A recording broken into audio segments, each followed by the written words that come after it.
everybody. Welcome to another episode of Film Fights with Friends. I'm Steve Kepler. I am Paul Veracci. That's Paul Veracci, my co-host. What's going on, everybody? What's up, co-host? I am very, very happy for this episode right now. We have a very good friend of mine, Rocco Nazvacchia. Yeah, man. I've been working with Rocco since probably my second show ever. Yeah. Ever as a security PA or content security, as Marvel called it. Mm-hmm. Been friends and nerd buddies, and I've worked with him on 4 or 5 shows since then. And we are going to talk about the Aaron Hernandez American Sports Story. Yeah, man. And people might be asking, like, what does this have to do with fights? Yeah, because there's a couple of shootings and but there's no real brawls. But I mean, we only have seen half the season at this point. True.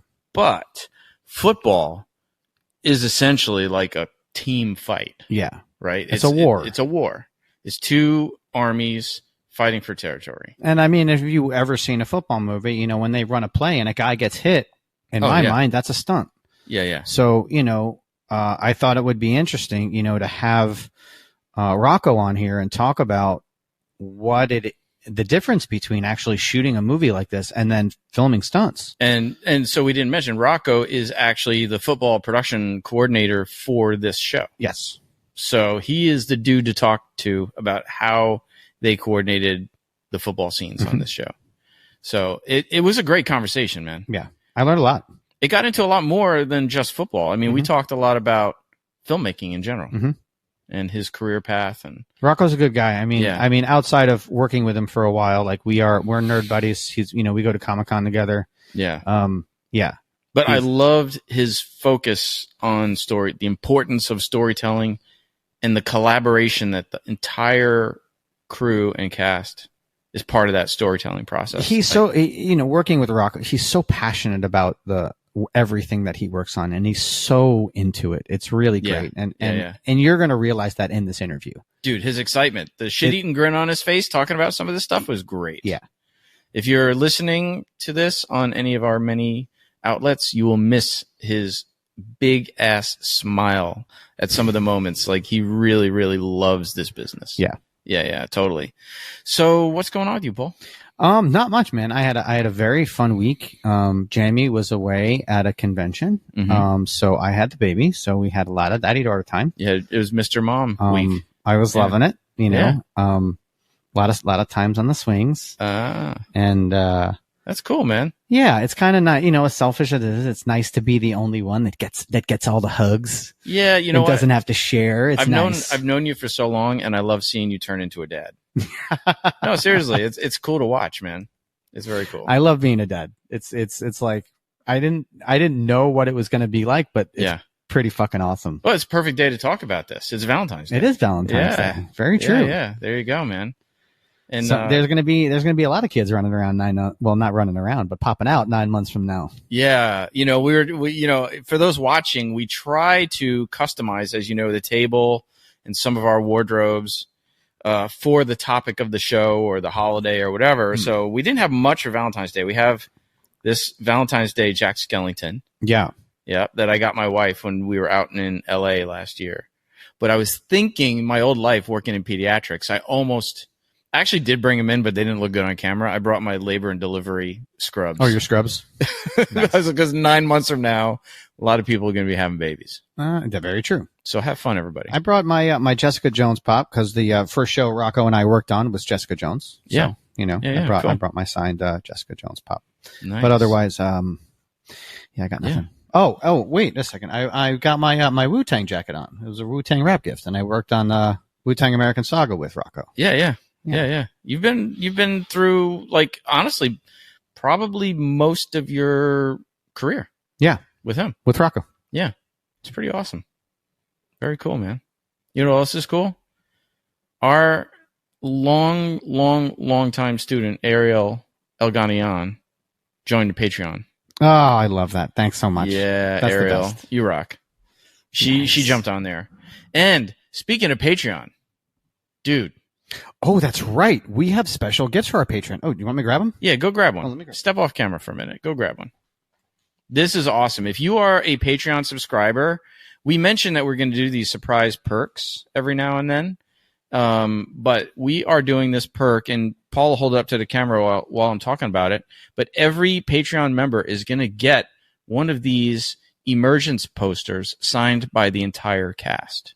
We have the bigger ones for the folks that are at the higher level and the smaller ones for the folks that are at the lower level. But everybody who's a paying member of our Patreon, we are going to send you a cast signed poster from Emergence, in which Paul and Rocco worked together on that show. I didn't work on Emergence. Just Rocco did. Just Rocco did. I just happened to be in the office on Wu-Tang when they were like, hey, they had like a pile of Emergence posters. And I was like, oh, they were cast signed. And you know me, I'm a nerd. I'm like, can I have one of those? And literally, Emily Keeney, Gail's assistant, was like, do you want them all? And I was like, yes.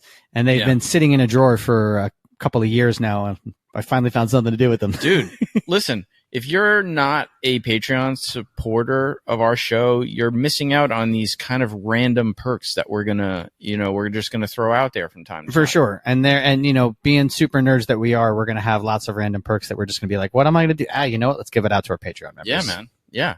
And one of the coolest perks just happened last week was our film screening with Preston Thomas. Yeah, that happened last week. So if you were a Patreon member, you were at that film screening last week for free. You were. And hopefully you came and you talked to us. Yeah, I hope so. Since we're going to the future, from the past to the future again, we don't know who actually showed up to the film screening because it didn't happen yet. Very true. But by the time this airs, it will have happened. And also coming up, we have the Art of Movie Making Film Festival. Yes, right here. Art of Movie Making. Oh, nice. Plug in the shirt. I like it. Yeah, I wore the shirt, man. But that is an awesome film festival that's happening on June 21st and 22nd here in New York City. And they celebrate all the crafts that go into making films. They're not doing best picture, best actor, any of that stuff. It's like VFX, SFX, props, makeup, puppet design. That's a really cool one. Yeah, they have claymation. They're doing the best use of a drone. Like really cool, unique categories, but one of them is best stunt performance. And the winner of that will be on this show. Very nice. In season 2. This is episode 21. We're close. We're so close to wrapping up. This is, I guess I thought, because you know, you and I, it's not like you and I ever start something and then quit halfway through, but wow. Yeah, I mean, we're doing 26 episodes this season, and this is episode 21. You count the pilot, it's the 22nd episode. It's pretty insane, dude. And we're already talking about ideas for season 2. Yeah. So if you want a chance of being on the show and you are involved in a stunt performance and want to submit to the Art of Movie Making Film Festival, which we highly support, it's an awesome festival. Check out the show notes. We'll put the Film Freeway link so you can submit your project to the festival. Speaking of support, we love the people who support us. Yes, we do. Yes, we do. We would not have a show to do all these awesome things without our sponsors. We love our sponsors. Yeah, yeah. And not only do we love them, but we actually know them all and have worked with them. Yeah. So it's not like somebody's just writing us a check and we're talking out our ass about some product or whatever. Like we literally know all these people personally and have worked with them or talked with them or had lunch with them, broke bread with them. They're all great people. So Stunt Contact to start. Awesome breakdown service.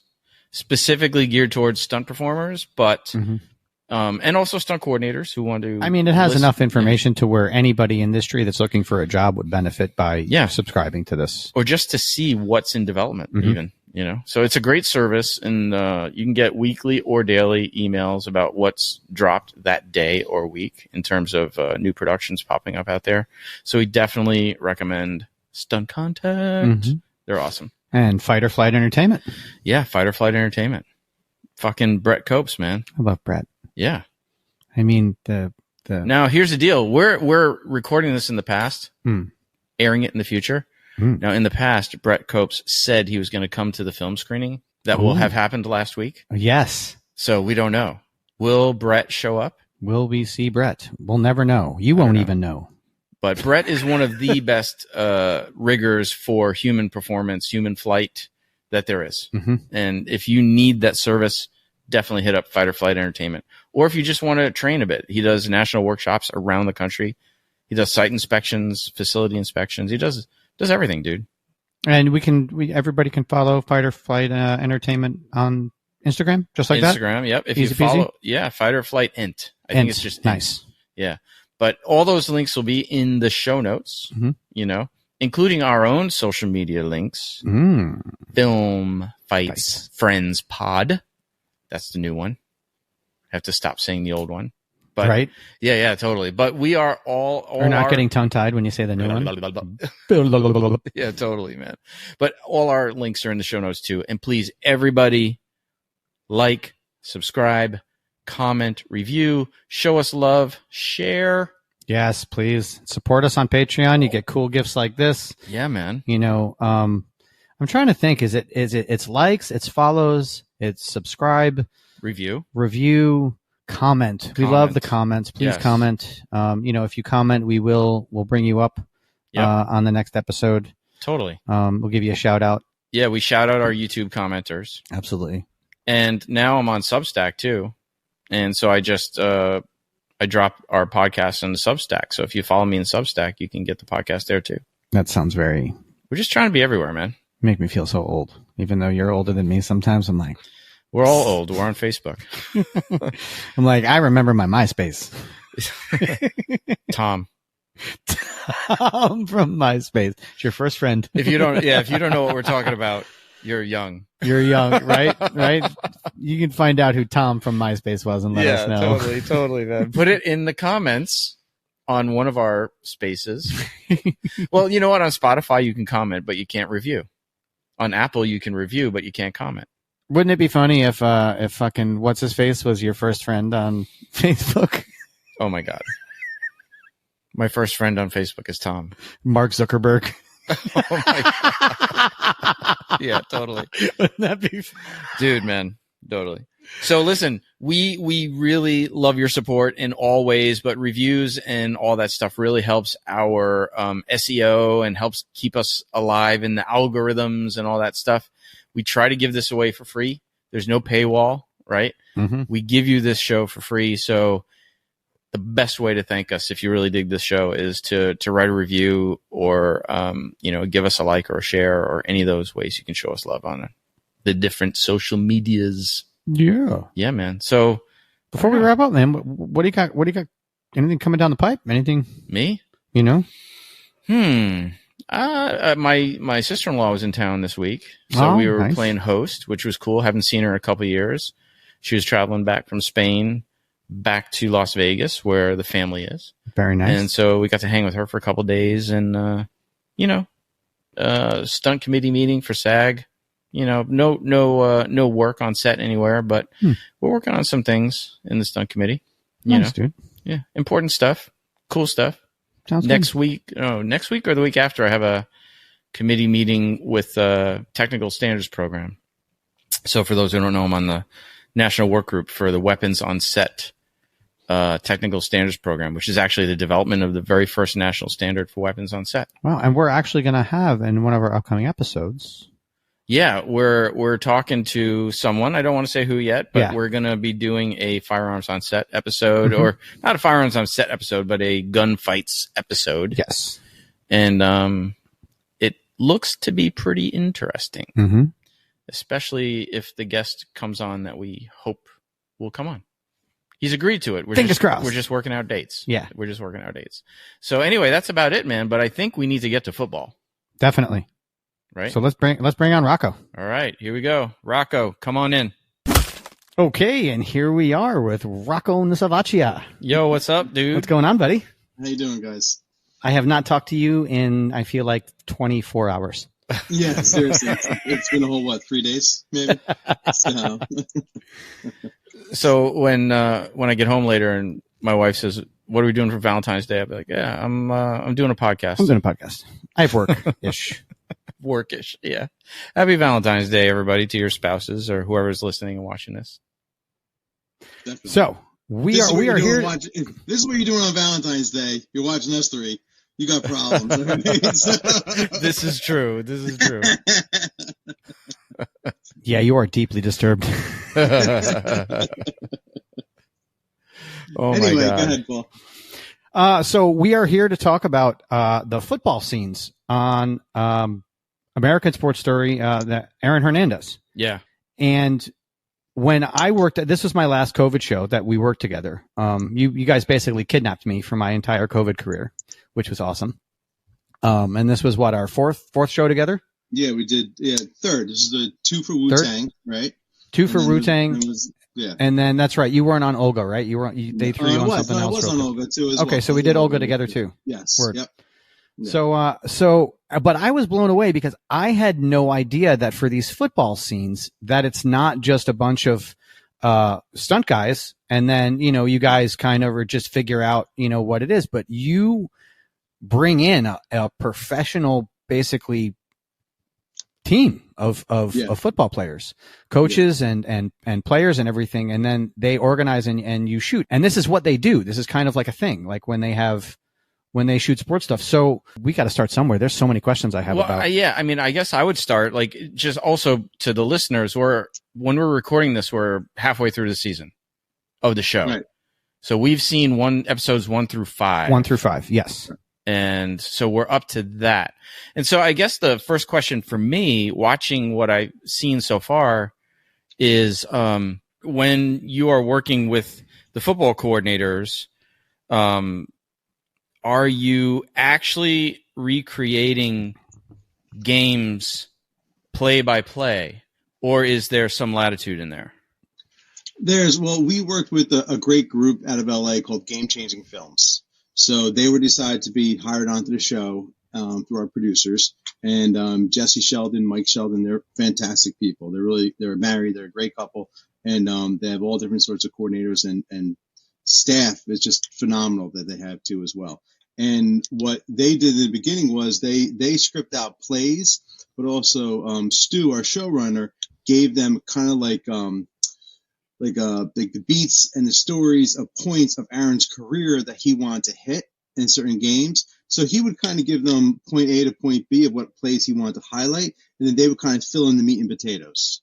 You know, so we knew we wanted to do Aaron's first catch in Cleveland, for an example. You know, that was scripted too as well. So there were a lot of things that were scripted, but then our football coordinators had to come in and really a really great play to show his athleticism will be this way, or a great route could be this way. So they had the creative liberty as well, like everyone does on a film set. They had their own creative liberty to sculpt plays that Stu would then review, and then our directors would review, and then Ellie and Maggie and our DPs all would actually just come together and really put together as one. You would come together in a huddle. Yeah, exactly. So that's Stuart Zickerman. Is that how he pronounces his name? Yeah. Yep. Yeah. And you were the UPM on the show. I was the assistant production manager, and then eventually I was bumped up to the football production manager for Football Copy Days. That. So what, just for our audience, what does the assistant unit production manager do? I assist I know the answer to that. Yeah, right. No, but so half the people listening here don't. Right. Right. I assist the production manager. We had two of them. We had Laurie Johnson and then Andrew Sachs. Two great people. I cherish them deeply too as well. And I would then basically assist them in daily operations of running the crew, maintaining the crew, and just maintain that everything is done the way that we're budgeted, that we're planning. And then our producers were Gail Barringer and Tyson Bidner too as well. I'd work with them as well. And it's just, I just be kind of really the go between the producers and UPMs and the crew, and just more of like an on-set presence than, because those guys have a million things of paperwork too and meetings too as well. So I, as an assistant production manager, I was able to be more on set with the gang and kind of run the show, assist running the show in that way. Sounds like you're kind of like the glue in between all these different moving parts. That's exactly what I was going to say, you dick. Yeah. Beat you to it, motherfucker. Yeah, I mean, it's a glue amongst great leaders. You know, I had a couple of great producers and a great production managers that I worked for, and it was a pleasure to be that voice for them, including to my own on the set too as well. So then when you got bumped up to football production manager, that was specifically just for the football scenes?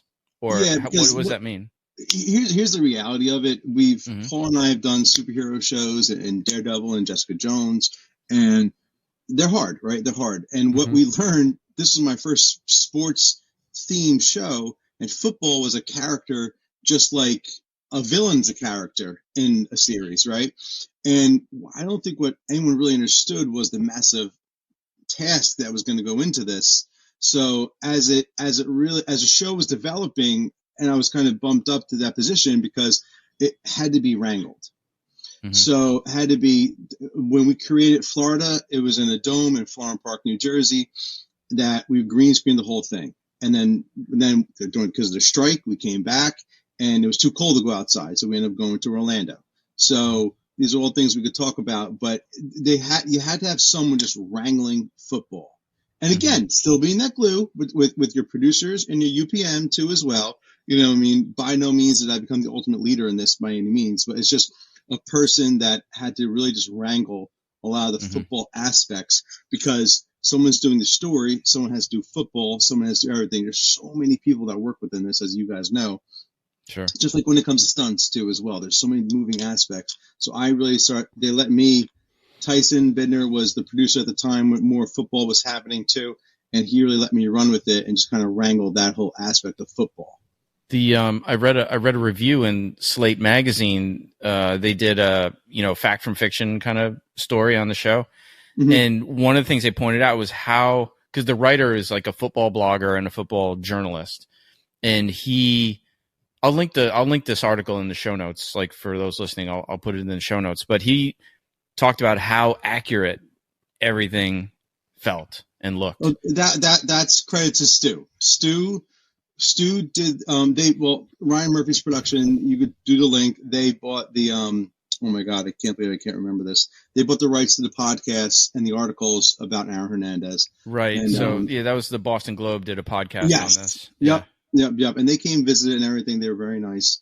And Stu was really adamant about following the story points to putting it directly into the show too. And he's very creative and talented too as well, to put his own spin on things too. But the detail orient of Stu was unbelievable. You know, I would even sit there sometimes. I remember on set, I would like, Stu, was this real? Is this part real? It was he goes ask for a trade, right? We all know Aaron Hernandez's story. He goes and asks for a trade. He goes to the combine and asks for a trade. And as we're filming it, I found Stu. I'm like, did this really happen? Is this true? He's like, oh yeah, no, it's happened. It's true. It's true. You know, so it was fun. You know, there was many moments I stopped and I was like, did this really happen? And so it's a wild story to begin with, but yeah. Yeah, that's crazy. I mean, was there a sense of responsibility on the set? I guess I could ask both of you guys. You both worked on this, but was there a feeling of responsibility? We need to get this right. I mean, I think I'll just say, I think when it comes to anything that's actually happened and where someone can just been like, yo, play the footage and let's see the two, I think, you know, that at least when you're in a production of this size, you have people that are kind of nerding out, making sure that you get those little details in there, and that are like, actually the play kind of ran like this and went this way. And let's face it, this story's been heard how many times? 2? Right. So they needed to put a different spin and a different detail oriented, to their credit, to the writers and the producers. They needed to be different. And I think that is what's coming across, is they are being different with this whole series. Yeah. Yeah, totally. And so, were you a football fan and all that before that? I mean, look, I could tell, but I'm just saying, did that help? Was that part of why you got chosen to be the football production manager? What is the name of your fantasy football league? Yeah. Not saying that here. You know, it's when it got to the point we were doing Wu-Tang, right? Wu-Tang Saga, American Saga for Hulu, right, for FX and everything, and they're fantastic too. And RZA and them, and then Gail Barringer was talking about this Aaron Hernandez show. Wearing my rap coat. And right, exactly, right. And myself, my good friend Dave Okino too. We were like, oh my God. We're going to do a football show? Like, that's incredible. You know, we get to the point, they were like, just stop. You have to stop being so excited that you're doing football and get back into production managing, you know? I was like, all right, fine, you know? So Lori was like, you have to calm down. And I'm like, I'm just so excited, you know, they were doing that. Well, I mean, I feel like it could be, I mean, the show is called Film Fights with Friends, like our show, and we were talking before, like football is almost like It's war. It's war, right? It's two armies. Boom, boom, boom. Yeah. We're going for that for the territory. Mhm. I mean, just like fights, though, I imagine the coordination of football could go really good or it could go really bad. You know? Yeah, and that's why you actually need people like Jesse and Mike in Game Changing Films, because it couldn't just be a stunt coordinator. As great as Kevin Rogers was, it can't just be a stunt coordinator coordinating just a bunch of stunt guys. It had to be Sure. Game Changing brings actual either retired or active or whatever different USFL, all those type of different players to that field, and they rehearse for days before they actually film. And Josh went to training camp too, right? And Josh went there too as well. Josh, they had Josh in the beginning for a little bit. Then once he started filming, he's gone. Right. So they worked with Josh's double a lot too, as well, as we all know there's doubles. But then when Josh would be on set, you had to have a minute to integrate him into the set, into the play too. Josh had about 3 doubles on this. There was on IMDb they had a few, but maybe there were a few. Maybe not all for football. I don't know. Yeah, probably. I think that's who what it did was. what. Mainly there was 2, and then when we went to Florida, one of them actually got drafted in the USFL, so he had to leave. Oh, wow. And there's a third one that came down. We actually had 2 new other guys in Florida too, but the biggest problem with the doubles were the tattoos. And our hair and makeup department, who I love dearly, Kayla and Alicia and their whole gangs, they had the issues of tattoos. So Aaron was easy in high school because they had a little bit of tattoos.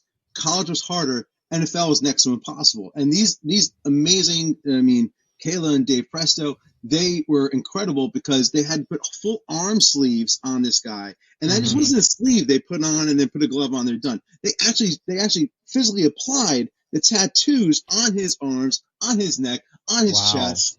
And it took hours. And Kayla, God bless her, she would go crazy because it was a puzzle that they were constantly putting on these people's arms. Yeah. Not once, but twice, and then third time for the third stunt double too. So that's why sometimes it was like, okay, oh my God, he wore long pants during NFL. Oh, thank God we don't have to do legs. So or can he wear long sleeves for that game too as well? I worked with Dave Presto on Ray Donovan, and we had a bunch of tattoos on me, and then it had to match, not to the level of what we're talking about with this show, but it was pretty awesome to see them work to match me and Eddie Marson, and also all the makeup effects, for the swollen face during our fights, and they actually used molds on my face that were molded on Eddie's face, and they put it on my face. It was pretty insane. But Presto, he's like a magician. They had a prosthetic nose on Josh too as well. They had to put on every day too, as well. So when you ran these plays, did you? I was like, the names and the numbers on the back of all the jerseys. They were real, and again, I can't keep speaking highly enough of these guys. Jesse and her crew would literally sometimes go through footage. Had to fight for the right players and the right numbers to be in scenes. Wow. And then they kept track of that, and they would say this lineman is here, this linebacker is here, and they were really adamant that it had to be real. Just again, another detail within this great crew that we had to make this real. So they were basically like football script supervisors. Yeah. Right. Yeah. They worked with them. Yeah. It was continuity was a big thing with the football, with their plays and stuff that too as well. But that's why, again, you couldn't just have a stunt coordinator just do it, because you had to have, it was a whole unit. It wasn't just a person and some players, and then they had, oh my God. Were there moments where Kevin and the stunt guys did get involved in that, or they were pretty much just outside on doing the fight scenes and all the driving and all the other stuff? For the majority of the show, Kevin would handle like the fights, right? Mm-hmm. And then Mike and Jesse would handle the football. What about like a hit in the football? When we see, still Mike and Jesse, Jesse, they choreographed it too as well. Mm-hmm. But what we did when we went to Florida to do the NFL, we brought Kevin along with us, and I thought at that point we wanted to just make sure the football was a different spin, a different feel, a different whatever. And we had Kevin we just made Kevin part of the football team. And then he worked with Jesse and Mike and all the other great guys and Will and all those other great guys they had with them. And then he just became part of their team and just kind of helped them. Again, they don't need any help, but it was just a matter of assisting them to make it great. That's what everybody wanted to do. Make it great. Yeah, exactly. Another set of hands, another pair of eyes. Because sometimes a football player catches a football, but again, a stunt guy knows how to take, really, go back to, in so many words. So Kevin would give little tips here and there, and Jesse and Mike were fantastic about integrating it into where it needed to be and when it should or shouldn't be, and they were great about it. And by the time this airs, we'll have watched the whole season. Yeah. And you go through, and I mean, I guess, because, so the series goes through his whole career up until all the bullshit. Until the end. Yep. Well, bullshit basically happened when he started when he was a kid. But yeah. No, it would have already aired by the time this is on, so, but nothing to spoil. But yeah, it goes from childhood to death, basically. And then a little bit after it, too, as well. As you saw, pretty much, it got into the whole CTE of it all too, as well towards the end. Yeah, it's a real tragic story, man. It's a real tragic story. It is. It's funny when you read the article from the Boston medical team about how bad his brain really was. Yeah. And it was funny. While you're doing it, you're like, oh, this is fun. It's football. It's fun. We're doing it. Oh, it's NFL. It's fun. And then it got to the point where it just turned dark. And you were like, oh my God, like Odin Lloyd, the gentleman that he was sadly accused of murdering, like we were recreating his mother, we were recreating him, we were recreating their relationship, and those nights were like, this is sad. Like we're here doing this, we're recreating this poor mother, this poor guy, The actress who played his mother is amazing. She was great, and that's what. And she was such a good, like a natural mother too, as well. They came across. You were like, oh my God, I feel so bad for the actual real mother because of how she's portraying this. Did the production actually? Because we did an episode recently on Patriots Day, and they talked about how they worked with a lot of the victims of the Boston Marathon bombing, and they were involved in the filming and as advisors and even just on set. Did you guys work with any of the actual people depicted in the show, or just no. hands off? Yeah, it was really hands off. We reached out to the Patriot facility, even just to scout it, to kind of walk around a little bit, just kind of so we could build the actual locker room. They respectfully declined. We reached out to the Gators too as well. They respectfully declined, It's a sensitive subject. It was sure. They don't want to rip open that scab. It was a painful scab, and why would they want to relive it with us, And they were very polite. They were professional. To credit to them, you know what I mean? They respectfully know it was very hard on our campus too as well. So, but and you still got to use the actual NFL and the team names. It wasn't like Any Given Sunday where you had to just make up a fake league. Right. It's like just a quick because I was sorry. Go ahead. No, I was just going to say, at least it wasn't like you were allowed to tell the story without having to, even if they weren't participating, as it were. Yeah, well, there is, listen, there's a whole legal team and much bigger people than me that decide what they can and can't see on screen. But I just kind of showed up like, wow, look, a Patriots jersey. That's pretty cool. Like that. So, that's what we would end up doing, pretty much. Sure. But so let's dial back. I know you and Paul worked together in the Marvel stuff, and that our first show was Jessica Jones. Yeah, yes. That's why we got the Jessica Jones right here. Kristen gave that to me. Everyone got a signed pop, I think. Oh no, that was Defenders. Everyone got a signed pop on, but yeah, she gave me this on our rap day. But so let's. She loved me and hated my job.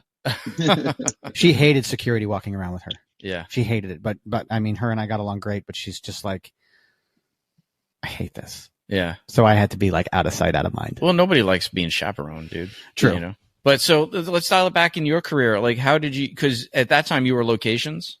I was location manager, correct? Yeah. Yes. So what got you into this business? How did it all start?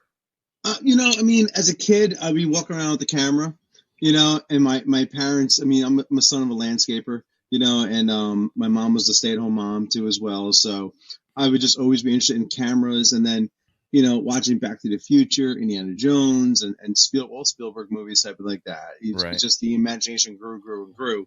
And then it got to the point through high school and college, you're like, this can really be a career, And my my folks were hesitant at first. They were like, listen, you're going to go to college. You're going to get a real degree first, and so I got, that sounds familiar. Yeah, right. So I got a psychology and communications degree at Albright College in Reading, Pennsylvania. And then when I graduated, they're like, well, what do you want to do? I'm like, I still want to do film. Like, well, now we're going to send you to film school. I was like, okay, and thankfully my parents, as great as they were, they sent me down to Full Sail in Orlando. So I was down there for 13 months, and I met my wife there too as well. So that really changed my life for many different reasons. And then it was when you go to film school, a lot of kids like, I want to be a director, I want to be a producer. I'm like, I want to be a PA. When we come out, like, I'm going to be a PA, and like they would do these movies and everything there, and I would just be a PA because I knew that was the first thing that I would go be on, right? Mm-hmm. And while I was down there, I'm a big, as Paul knows, I'm a big Marvel guy. I'm a big Spider-Man fan, and the first Spider-Man came out while I was in Full Sail, and they had a career placement department. I was going to say, because you worked on that. So what I did was they found out who the UPM was and producer for Spider-Man. His name was Richard Barada, and great guy. And what I did was I wrote a letter to him every month for 13 months, right? Every month I would write a letter, and I would write a letter, and I would say, hey, Richard, and I would do it for a couple different people, but, this is really what I wanted. And every month I would tell him what I was doing in film school. And then towards the end, I started saying, I'm graduating in September. I want to work on Spider-Man 2. I want to be a PA on Spider-Man 2. So, and then my last letter, I was like, here's my number. I hope to hear from you. I'm going to be home this date. And I really hope I hear from you. Right. So that letter went out, and it was like the month of graduation. I get a phone call from his office. Right. And they said, it's this woman, and she was like, oh, when are you going to be home? I'm like, oh my God, this is incredible. Richard wanted me to call you. He wants to meet you. I'm like, oh, great. And then, so they said, we set up a date when you're home from Florida, you graduate, come in. So we set it up. He was doing the movie Mona Lisa Smiles. Mm-hmm. And, at the time, so I'm straight out of college, just a dumb kid. Right. And I go in, I know nothing about, the level of his movie. There's no film school. That's it. And I meet him. Right. And I go in his office. And he's a nice production office. He sits down. First time I ever met him, for 13 letters. You know what I mean? I sit down. He reaches down, goes in the drawer, takes all my letters out, puts them on the desk. And he goes, this is dedication. I like this. He goes, you got a job on Spider-Man 2. And I was like, awesome. Oh my God. He's just like, my assistant directors will be in touch. And it was Stacey Benville at the time. She'll be in touch. And Rowdy was the key PA. And then they'll put you on the film. You got a job. He's like, I've never seen this. This is incredible. He's like, you're in. So I was like, great. I have a similar story of how I got my first chef job from Mario Batali, except I was more of a bumbling idiot. And I walked up to him, and basically he was on his way to go play golf, and he was getting into a cab. Long story short, he basically, when I got to the point of where I asked him for a job, which was a few minutes after I approached him, he basically told me, he goes, kid, he goes, I'll give you anything you want. He goes, just don't get in the fucking cab with me. That's funny. So we'll change the name of this podcast to like Hustling 101. I mean, it's like every guest has their own story, how they got in the business. It's so interesting. I was just, right. I was literally just saying that to my wife, or I forget who it was. I was just saying to her yesterday. I was just like, everybody in this industry has their own story, and no one is the same. Yeah. No. I mean, even when I wanted to get into stunts, it was like being in the kitchen, if you want to be a chef, you have to start at the bottom. You've got to be a dishwasher. The best chef should be the best dishwasher in the kitchen. Mm-hmm. And so, I took the approach to the same way when I was like, oh, hey, I want to get into stunts.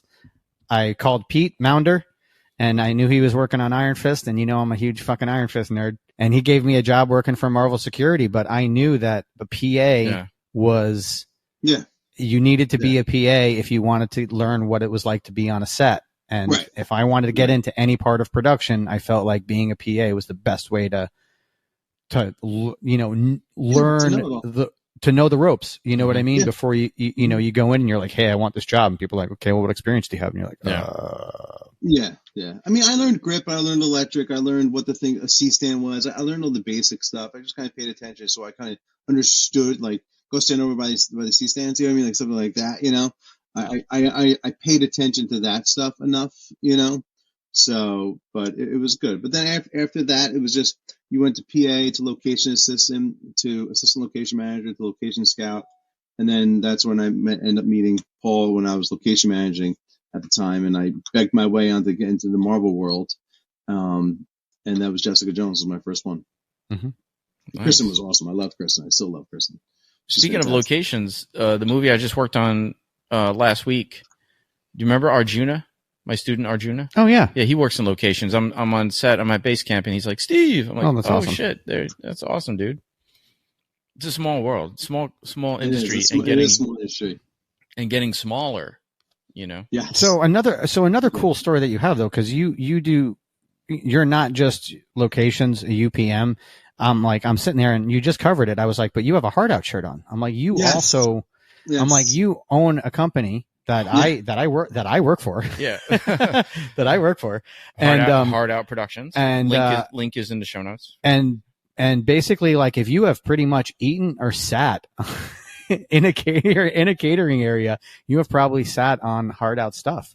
But you have the coolest story of how this happened. So I'm like, I love it. I'm like, you got to tell the chair story.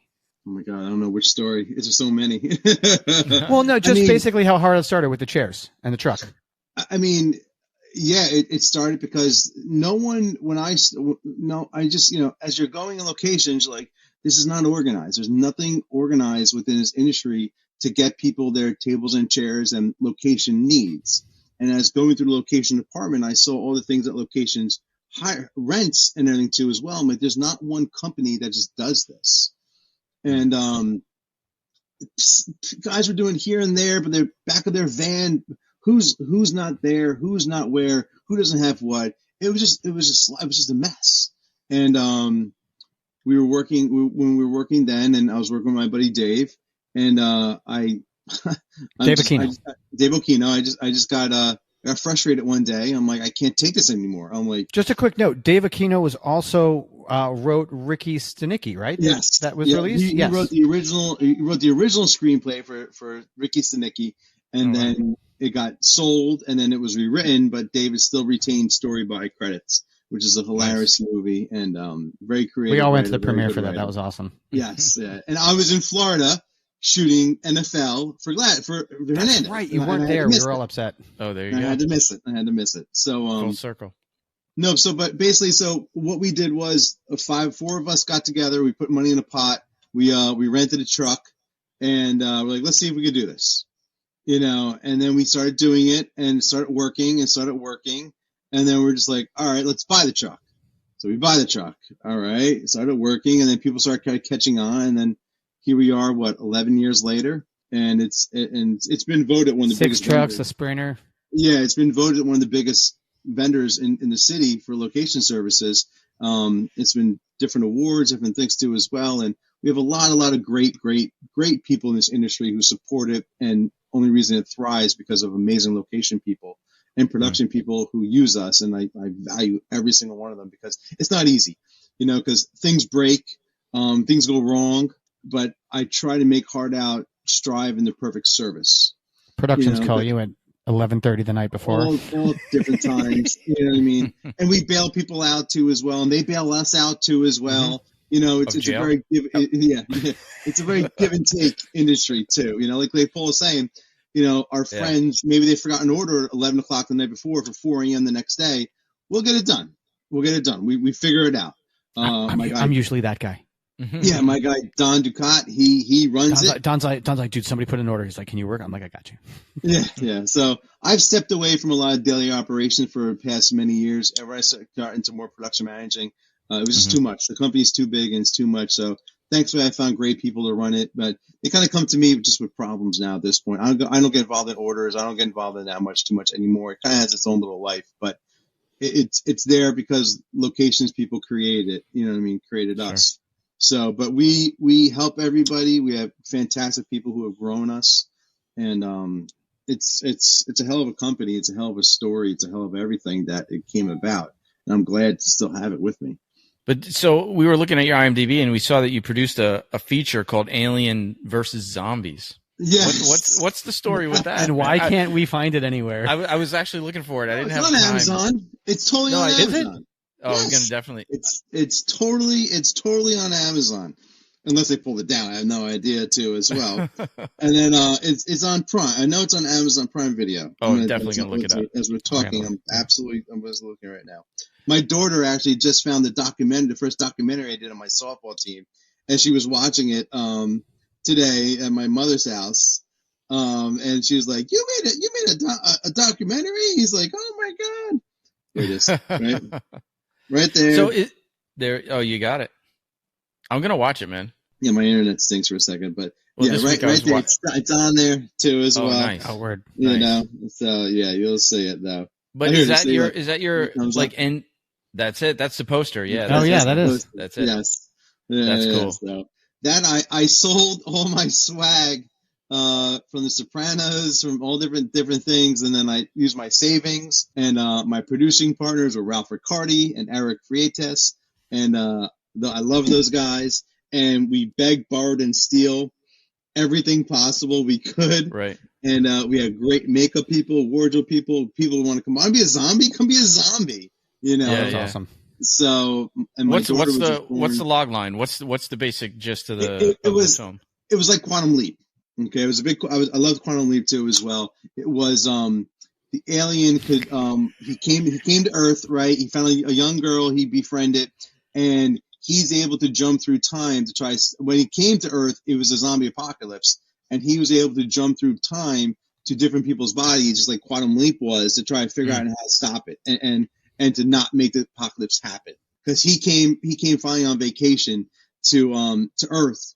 And so, but he was pissed because when he got there, he's met this young girl who was killing zombies, and how could he really enjoy Earth if he can't really see what Earth was? He wanted a cheeseburger, he wanted this, but it's all gone by the time he came. His vacation was ruined. His vacation was really ruined. So he jumped back in different people's bodies, and then he would be that character to try to figure out how this apocalypse started. And Patrick Cooley too as well. He was an actor. He was a producer too as well. He was the bad guy. And we had done a couple of short films, and we were like, let's go make a movie now. Let's just do it. Let's just get. I think we made it for like $5,000. You know. Oh, that's awesome. That's awesome. And it was fun. Yeah, but when we had the real cameras, we had real everything. At that point, I was location managing, so I found a couple locations that would help me. You know, too as well. We had people come out who were friends. That would come work on the weekend. Because once you start, I mean, listen, that was years ago, but once you start saying, hey, I'm making a movie, you want to come hang out for the weekend? There's so many different people within the industry that are like, yeah, no, I want to come help. Like, just feed me. I was like, that's all I can do. You know? Right. But it's funny because that only happens if you have the relationships to start with. Mm-hmm. Yes. You have to have that network. Yeah. You see on social media and all the different groups and stuff, people are like, oh, I'm doing a passion project. It's a quote unquote no budget, which doesn't exist, but it's a no budget and you'll get an IMDb credit. And people are like, dude, I don't fucking know you. Mm-hmm. Like, who are exactly. you? You know? Like, and it's funny because my visual effects guy, Michael Akers is his name. Great guy. He didn't know me from Adam, but him and I got along really well. I did one of those ads, and he came on just for the sheer sake of doing it. And he did the spaceship coming down and everything. It was great. That's very cool. Yeah, man. And that came up in the episode earlier this season with Kerry and Cinder, like how it was we had somebody on talk about their first feature, and it was the community that came in and pitched in and lent a hand and helped make it happen. They were all like, yeah, I'm in. Let's do it. Yeah. And that's how it goes, is that you need the connection. I mean, I know some people who didn't have the connection and just thought they had the money. Mm-hmm. You kind of have a different outcome, and then people are just there to get paid, and then they get mad because you're torturing them basically, for 12 hours a day. When it's your people, they care about you. They care about it's fun, Yeah. I did a short film before that called Eat Me, zombies who could talk and everything too as well. And God, we made like a Thanksgiving dinner on my dad's kitchen table. It was a short film like that, and all the zombie makeup and everything. My buddy Dave Okino was a zombie. We put him in all the makeup. Couldn't get it off at the end of the night, and that's how we would do it. It was incredible. It was fun. That's awesome, man. Yeah. I wrote a short and I let David Tutman read it, who was on the show. Sure. And Tutman was like, let me know. He's like, I'll shoot this for you. Exactly. He's like, I want to have lunch with this. He's like, because I wrote it about a girl. He's like, I want to have lunch with this person. He's like, I'll shoot this for you. He's like, this is great. I was like, nice. That's what you have to find. You have to find the people. You work in the industry long enough that you're going to say, hey, I'm making a movie. Can I come? Can I come up? Can I come up? Can I come up? You know what I mean? And then I'll bring my camera. I'll bring my rig. I'll bring this. I'll bring that. And it's like, great, fun, awesome. Bring it. Let's do it.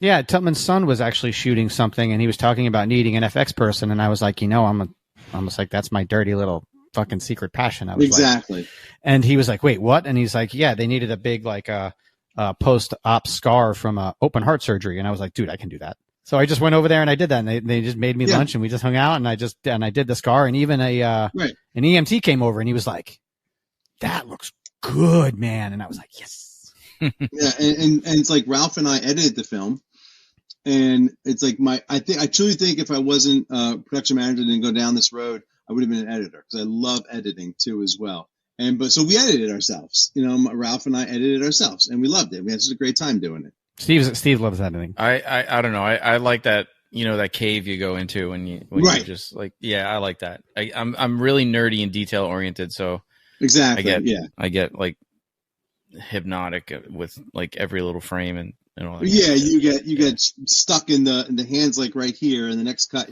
you need that hand right there to make it a seamless cut and everything. Yeah. Totally. I realized how much goes into editing in the small little details when we were recreating and breaking down the Troy fight. Yeah. That we did.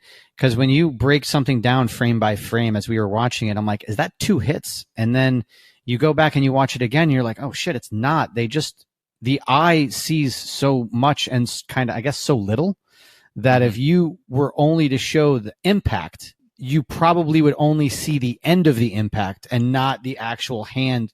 So there was like so much travel time. And when you watch and edit back slow, it looked like it was actually 2 hits, but it's not. It's the same hit. Mm-hmm. But when you watch it at full speed, it just looks like one and then a smooth transition into the next move. And then you break it down, but it's amazing. I want to say the detail oriented to the millisecond you have to make a hit fully read, and to not have it been like, oh wait, what did they react to? But there's also a real like kind of intuition aspect to it too. I don't have it. Yeah. Like the speed and it's like there's a lot of it is just like. When I edit, Steve's like, you need to do this. And I was like, fuck, that looks good. Well, it is a matter of just sitting there and trying different things and watching it and saying, oh, that one feels right, But that's cool, man. Are you looking to move more into that, like producing more features or working in that world? It's just where it takes me. Mm-hmm. I've done TV for so many years. I'm working on a feature film right now. And you're doing the same. I was going to say you're doing kind of the same production thing you were doing for American Sports Story. Yes. I don't want to blow anything out of the water, but you're doing the on location sports things. Yeah, right. Yeah, it's just I was doing football, and now currently right now we're doing this. We're Wednesday, October. We're in October, and now I'm doing a movie for golf.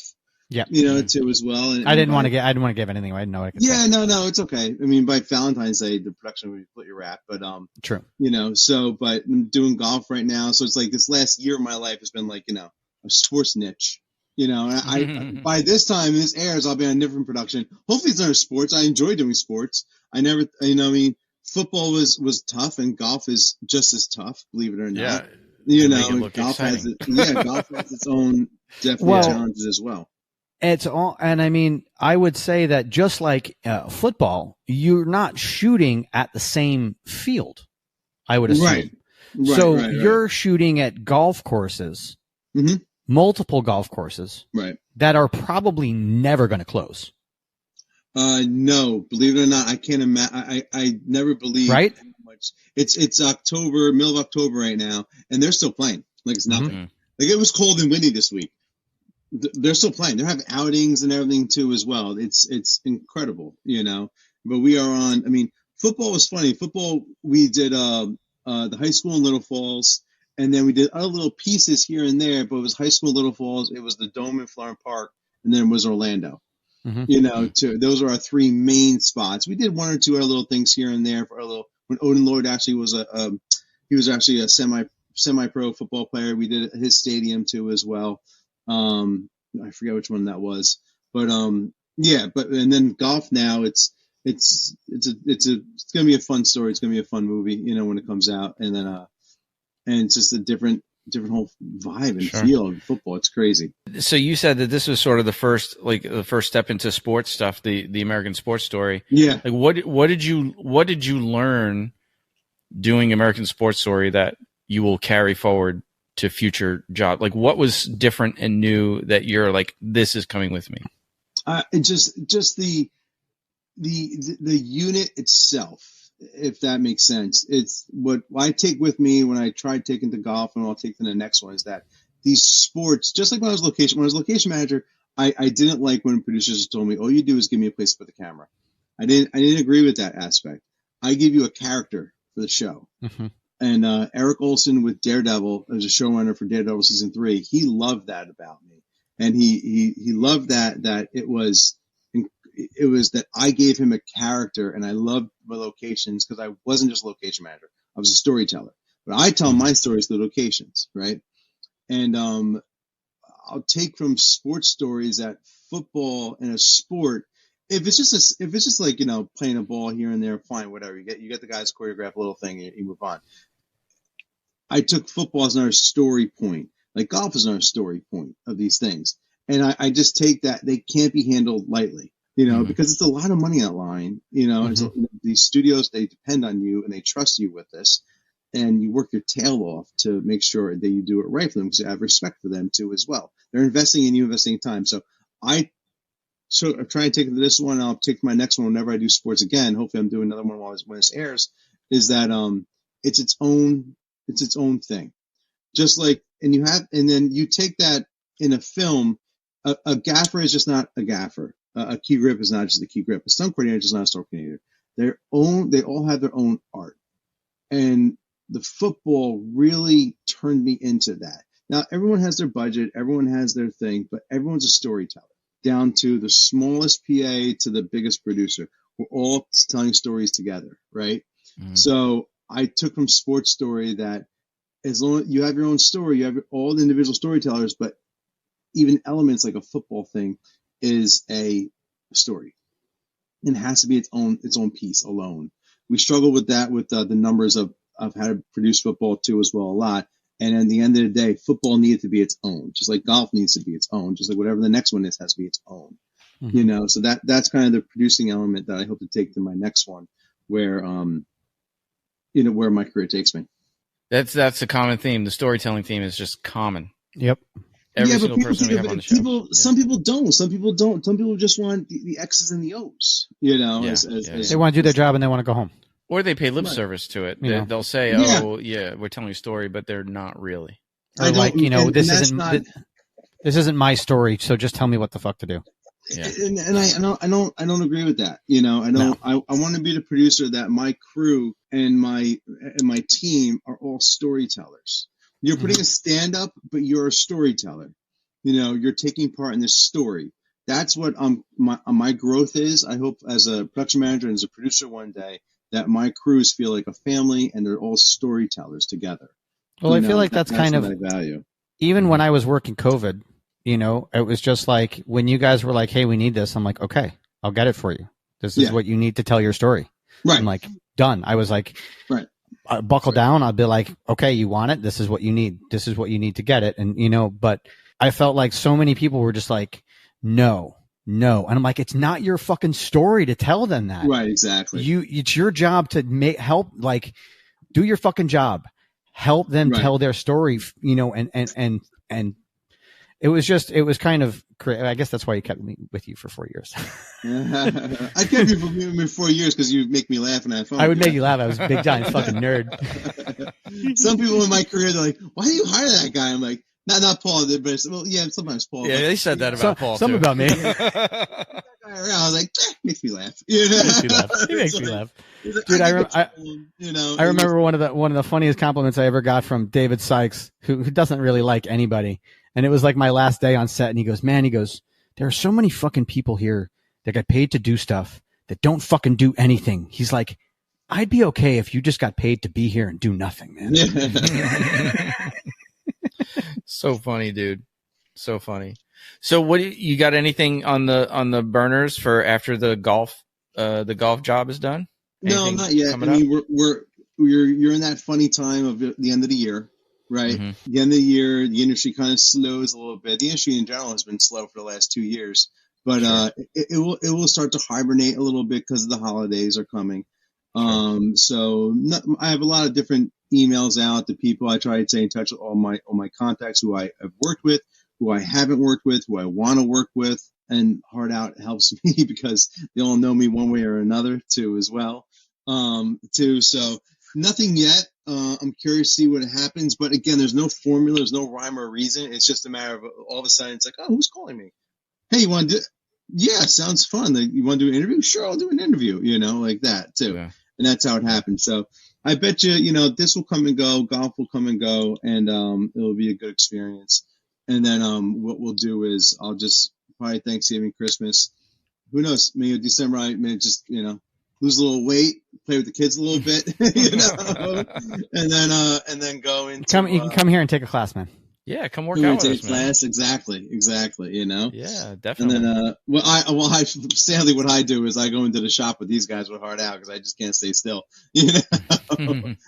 So, but it'll be good. But that's what I know you asked me too as well. What the next steps are too as well. And at one point it was, I want to be a director. I want to be this. I want to get to the point of just producing shows or movies.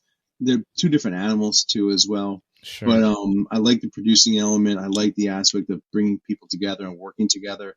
I like creating a family too as well. So that's where I hope there's. And I have a lot of wonderful like Gail and Tyson and people who I look up to and I want to be like in my career too, and who I love dearly. And I want to be them too. But my own, obviously. But I mean, I have just wonderful teachers in the last few years of my career, which is fantastic. Sweet, man. We really appreciate you coming on. Yeah, it's been fun, man. It's been fun. Yeah. I saw what's his face? Oh my God, who's our DP? You just mentioned him before. Oh, Tutman. I saw Tutman on it, and I was like, I want to do this.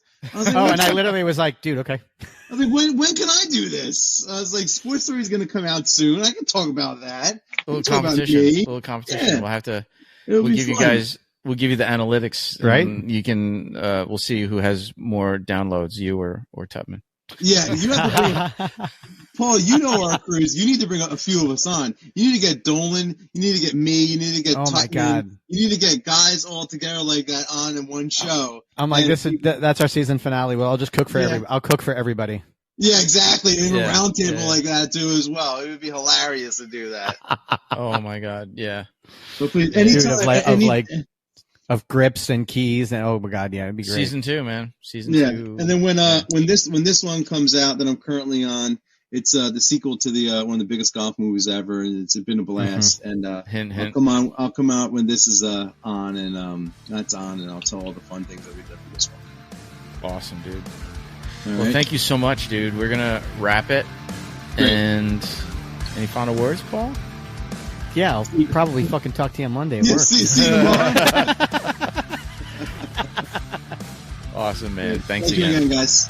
All right, later. Be good, brother. Talk to you soon. Bye. Film Fights with Friends is brought to you by Breakfall Studios. Executive producers Stephen Kepfer, Paul Veracci, Tiago Benedetti. Produced by Press Record Studios with Richard Butler, associate producers Becca GT and Jared DeCrose. Edited by Matthew Kaplowitz. Original music by Aru Luster.